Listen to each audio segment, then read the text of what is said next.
Hello everyone, जीत Kaur TV YouTube देखने वाले सभी व्यूअर्स को मेरी तरफ से बहुत बहुत प्यार एंड सत श्री अकाल।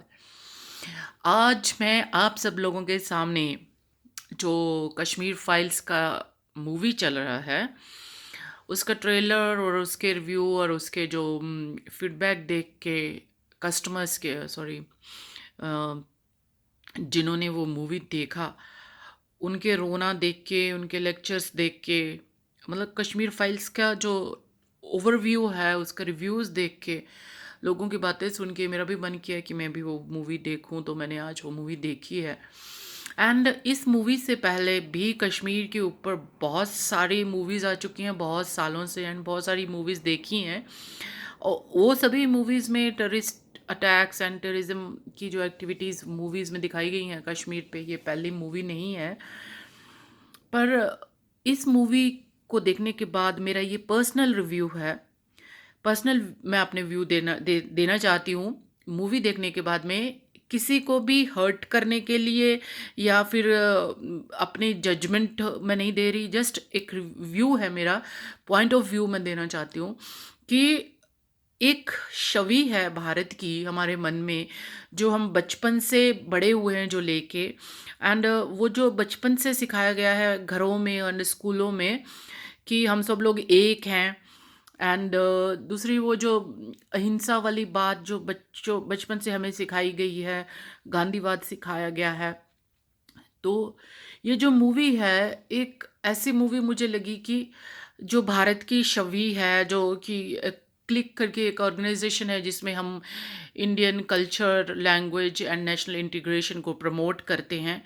ये मूवी देखने के बाद मुझे ऐसा फील हो रहा है कि भारत की छवि को बहुत चोट लगेगी, क्योंकि टेररिज्म एक्टिविटीज़ आज से नहीं है, कश्मीर में बहुत सालों से चली आ रही हैं। कुछ अलग ढंग से इसमें दिखाया गया है। And it is not an entertainment movie, it's just सीधी सी एक स्टोरी बना के ऐसा लग रहा था कि छोटे छोटे पॉइंट्स उसमें जोड़ के बनाई गई है। एंड उसमें जो सीन्स दिखाए गए हैं वो सीन्स, हम being a Sikh we know कि what happened with Kashmiri Pandits at the time of Mughals emperor. तो वो कोई नई चीज़ नहीं है, जब से ही चली आ रही है। इन बिटवीन बीच में भी बीजेपी की गवर्नमेंट एंड बहुत बार आई है, तो ऐसे टाइप की कोई मूवी पहले दिखाई नहीं गई। पर ऐसा इस मूवी से ऐसा ज़रूर फील हुआ है मुझे कि बहुत ज़्यादा हिंदुत्व को प्रमोट किया जा रहा है। एंड ये मूवी से एक फीलिंग आ रही है कि थिएटर के तो खाली थे कि एक रेसिस्ट टाइप की मूवी लगी है मुझे ये। बहुत ज़्यादा रेसिज्म उसमें हो रहा होगा, जिसमें से ऐसी फीलिंग होती है कि हिंदू नेशन है, यहाँ सिर्फ हिंदुओं को रहने का राइट है।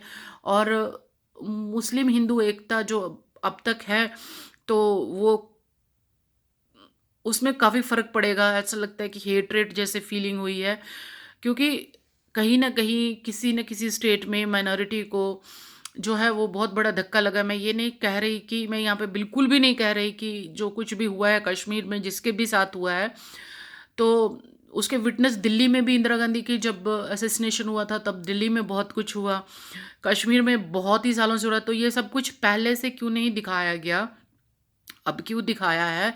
अब अगर दिखाया है तो मतलब कि मैं नहीं चाहती कि जो भारत देश है वो आपस में रिलीजन की वजह से बट जाए। हाँ, ये बात सच है कि अब एक और इम्पैक्ट आने वाला है, जो इंडियन स्कूलिंग की एजुकेशन है इंटरमीडिएट तक हिस्ट्री में शायद मुगल एम्पायर ना दिखाया जाए, उनके जो पढ़ाए जाते थे। तो ये सब डालने वाले भी तो एजुकेटेड लोग हैं, मिनिस्ट्री ऑफ एजुकेशन से अप्रूव होके सब कुछ डालते हैं। जो कुछ भी उन्होंने पढ़ाया, मुगल हिस्ट्री ज़रूरी नहीं थी, मुझे नहीं लगता कि वो मुगल हिस्ट्री के बारे में पढ़ाते हैं। मुझे ऐसा लगता है कि भारत में क्या क्या हुआ, कौन कौन से रूलर्स ने इन्वेड किया भारत को, किन किन रूलर्स ने रूल किया भारतीयों के अलावा, वो दिखाते हैं। तो मैं यहाँ पे ये भी एक चीज़ महसूस करती हूँ कि बाबर के आने से पहले, हुमायूं से पहले जो भारत के राजा थे, जो स्टेट्स थे छोटे छोटे प्रोविंसेस में बटे हुए थे, जैसे कि यूनाइटेड किंगडम में है, कनाडा में है, यूनाइटेड स्टेट्स में है, हर एक में अलग अलग प्रोविंसेस हैं।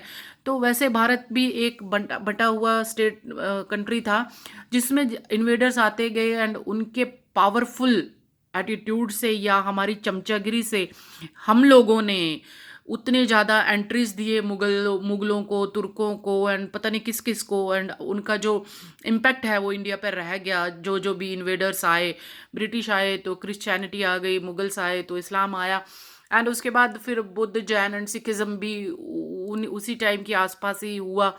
बट एक चीज़ समझ में आज बहुत क्लियरली समझ में आई है कि व्हाट वाज 370 आर्टिकल, एंड उसका अभी भी इम्प्लीमेंट है या टेम्पोरेरी है या उसका कुछ वो है, something like that, but nothing was so clear in the movie.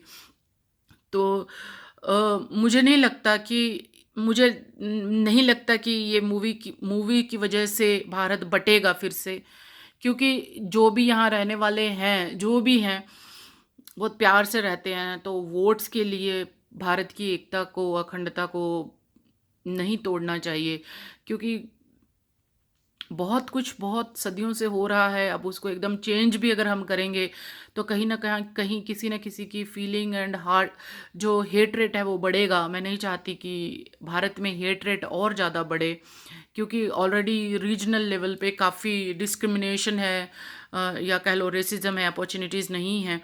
तो ये मूवी की वजह से वो इफेक्ट नहीं होना चाहिए गवर्नमेंट को एंड लोकल अथॉरिटीज़ को। इस चीज़ का ज़रूर ख्याल रखना चाहिए कि मूवी को एज ए मूवी ही लें, इसको उतना ज़्यादा सीरियस ना लें। बहुत स्टेट्स में गलत हुआ है, बहुत इंसानों के साथ नाइंसाफ़ी हुई है, वो भी एक नाइंसाफ़ी का पार्ट है जो सामने आया है। तो ये जब चल रहा था तभी रोक देना चाहिए था, या फिर वो 370 के बाद जो बंद किया है वो, तो उसके बाद अगर ये इम्पैक्ट है तो everything is political and politics is involved in this criteria, I can say. तो ये मैं एक मेरा जस्ट व्यू पॉइंट है, तो मैं इसे डिस्कस कर रही थी कि मुझे बहुत ज़्यादा हर्ट हुआ। I don't even watch movies, तो मुझे वो कश्मीर फाइल्स है करके देखना था। तो मैं जब देखने के लिए गई तो ऐसा बहुत कुछ मुग़लों के टाइप में, औरंगजेब के टाइम में हमारे गुरुओं के साथ हुआ है, हमने वो चीज़ देखी है। तो मैं यहाँ पे फिर भी अपने आप को सिखिज़्म, हिंदुज़्म में और उसमें अलग नहीं करना चाहती। मैं चाहती हूँ कि इंसानियत के साथ ऐसे जुल्म इन्वेडर्स ने किए हैं, ज़बरदस्ती कन्वर्ट करने के लिए, रिलीजन को बढ़ाने के लिए किए हैं, इसमें कोई शक नहीं है, उसके बहुत सारे प्रूफ्स हैं। तो भारत की एकता और अखंडता को इससे बिल्कुल झटका नहीं लगना चाहिए। जो भी है, गवर्नमेंट को एंड लोगों को बहुत ही हौसले से इसका सामना करना चाहिए। पर आपस में अगर भिड़ेंगे, इतनी हेट लेके हम बाहर निकलेंगे, तो मैं खुद डर गई हूँ कि इतनी नफ़रत लेके कैसे जिएंगे। एजुकेशन हमको सिखाती है, भारत हमें सिखाता है, हमारा सभ्यता हमें ये सिखाती है कि भारत एक पीसफुल देश है, पीस प्रधान देश है। हमने बहुत सारी ऐसी ट्रीटीज़ भी की हैं जिसमें पीस को प्रमोट करते हैं। तो बस मुझे यही लगता है कि किसी भी कुर्सी के लिए, पॉलिटिक्स के लिए, या इंसानियत से बड़ा कोई धर्म नहीं होता, और टेररिज्म का कोई धर्म नहीं होता। टेररिस्ट किसी धर्म के लिए कुछ नहीं करते, वो सिर्फ पैसे के लिए और पावर के लिए करते हैं, क्योंकि कोई भी धर्म नफ़रत और मारकाट नहीं सिखा सकता।